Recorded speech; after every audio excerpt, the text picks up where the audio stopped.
Donald Trump is now the new leader of the United States. Democracy in action. But the Democrats and the liberal left don't like it. What the hell? You cannot be serious. How did I wake up to this garbage as my president? That's right, garbage.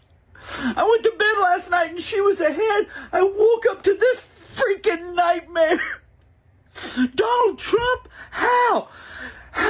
Does America have this many Nazi, Hitler following pieces of trash? I thought America was already great. I think he was serious as well. People on the left like Emily Maitlis who simply couldn't handle it. When Donald Trump talked about the eating cats and dogs, half of America was just thinking, this is bad. I can't believe what he's saying. This is going to be the end of him. Stop swearing. And I will. I mean, I'll tell Emily off later, but because I know she started the swearing. But it may be the middle of the night in Britain, but they're still a little bit sensitive about that stuff. Some people are trying to say that the Democrats lost because Kamala Harris is black or because she's a woman like Pablo Ohana on GB News yesterday. This is, of course, the second time that America has rejected an overqualified woman. No.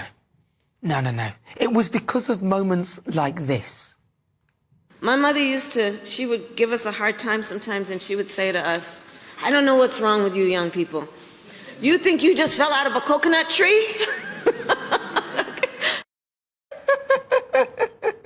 It's not funny, is it?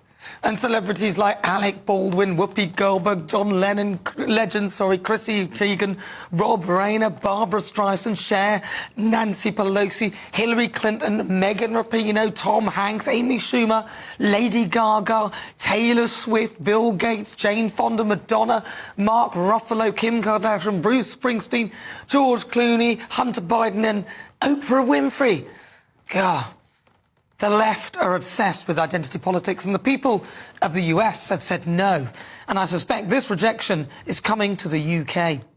We don't want to be teaching issues relating to gender in our schools and appeasing confused young people going through puberty with whether their biology matches transient gender stereotypes. We are open-minded and most of us are liberal thinking, but we do not believe a man can become a woman or vice versa and pushing surgery on kids. I don't want critical race theories forced down my neck. Just because someone is black doesn't mean that they will support it.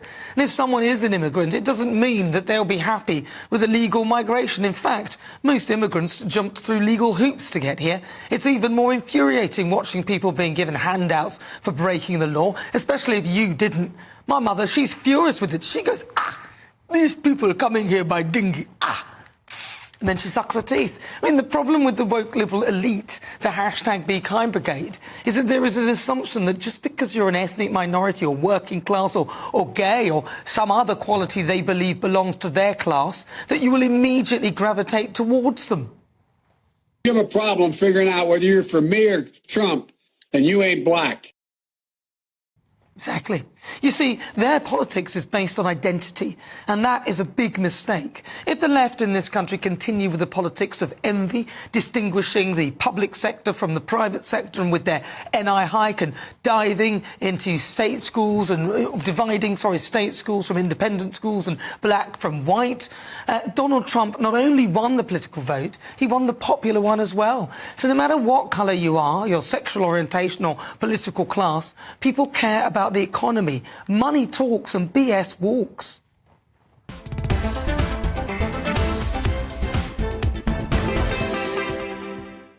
Well, I'm joined now by Labour activist and writer Aisha Ali Khan. Aisha, welcome to the programme. Am I totally wrong? And if I am, why? It's quite interesting, some of the points you raised. Obviously, so many people, it was a shock. Not many people were expecting Donald Trump to win. Even the polls themselves were saying that Kamala Harris was ahead. She was going to win. It was very tight initially, and then she surged ahead. So a lot of people are obviously understandably upset as well.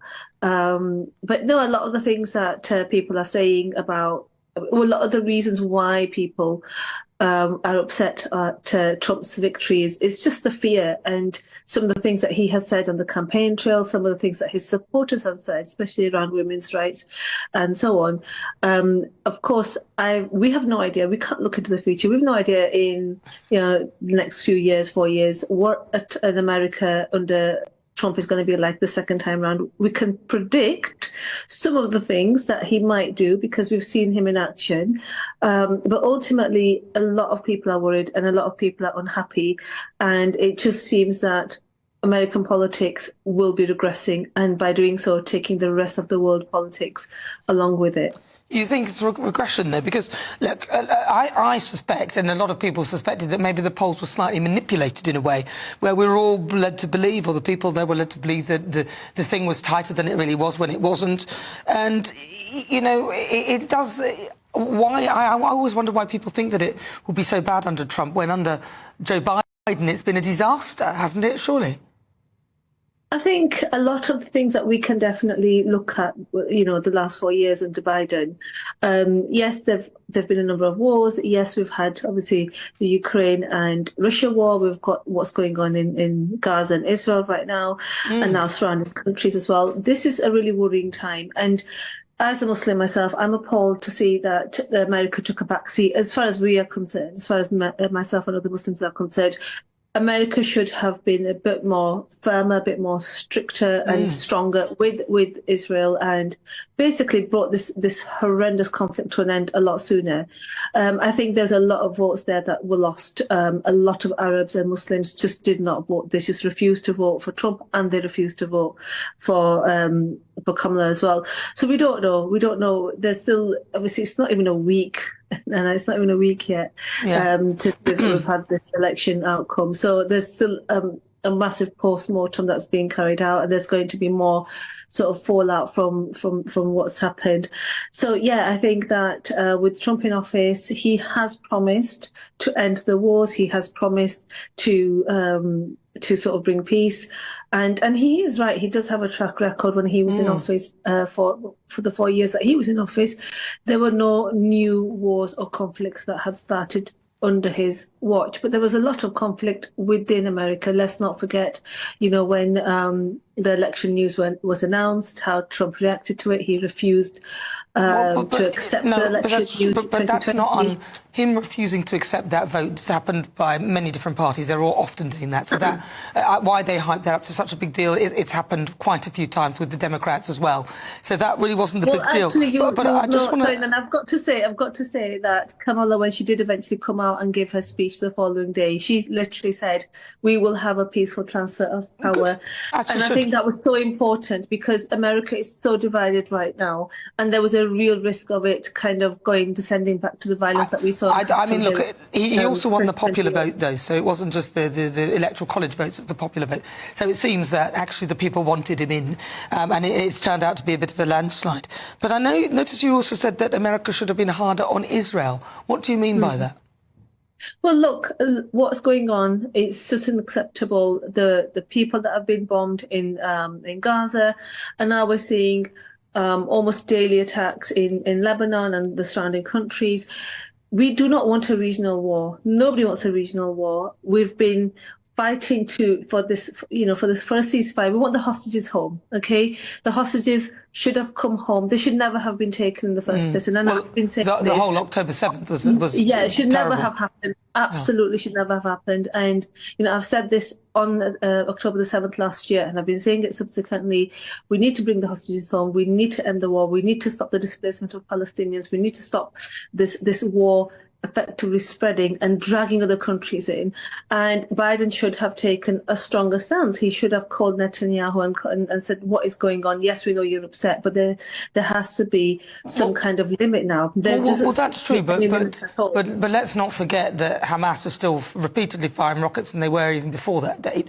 So and also in Lebanon, they then The Hezbollah then joined with Hamas on the 8th of October and started firing rockets into Israel as well. So those countries surrounding Israel also have to have a responsibility But who to is stop. paying for, who well, is no. paying Let me just finish. Yeah. Let me get to the end. Let me finish.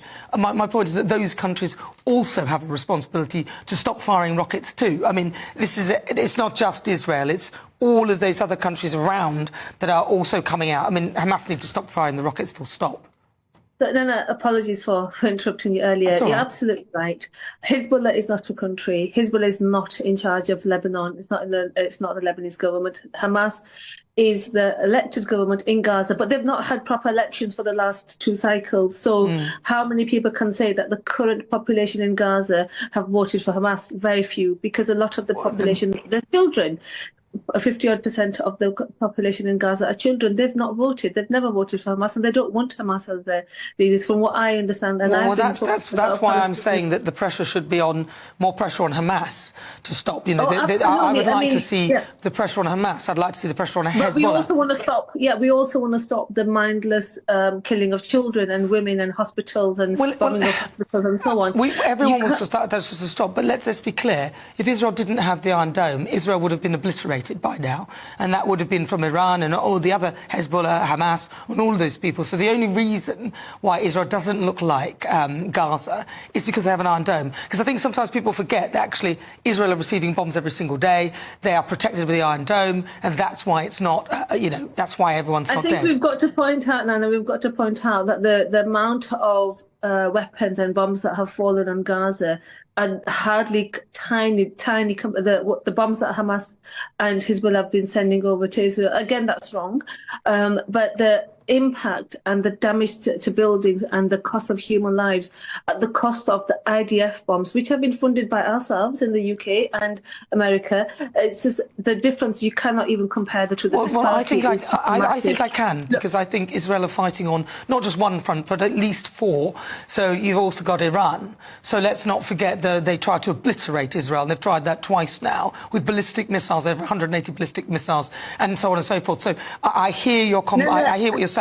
Nobody wants the bombs, but let's not forget. I mean, I could say, look, Israel has gone out of, it's assassinated foreign leaders on foreign soil. There's so many things that all parties have done wrong. As far as I'm concerned, I am literally, you described me as a writer. I'm also a teacher, but I'm also a humanitarian as well. Yeah. I'm also a human rights campaigner, and I cannot bear to see people living in this situation, whether it's a Palestinian person, whether it's Israel. And I've been to Israel. I absolutely loved my visit to Israel. I have so many friends who are Israeli. I have so many friends who are Jewish, and obviously so many friends who are Palestinian and Arab as well. And nobody wants this war to continue. And I think we've kind of have digressed. We were talking about Trump's victory and so on. I now feel that maybe with Trump in office now, we'll see what happens. Yeah. Maybe he is the person to end this war, and maybe he is the person to bring a lasting peace in the Middle East, which is what so many people want. Exactly. And Aisha, finally, I just want to get your thoughts on, very briefly, because we're going to talk about this, the pro-Palestine marches. Do you think that they should be banned on Armistice Day or Remembrance Sunday, just that one day? What do you think? We had the same conversation last year as well, and I remember saying the same thing. Yeah, we did, that the marches had been rearranged, and so it had been arranged way in advance. And I think, look, last year we had the march, it went ahead, not a problem, very peacefully.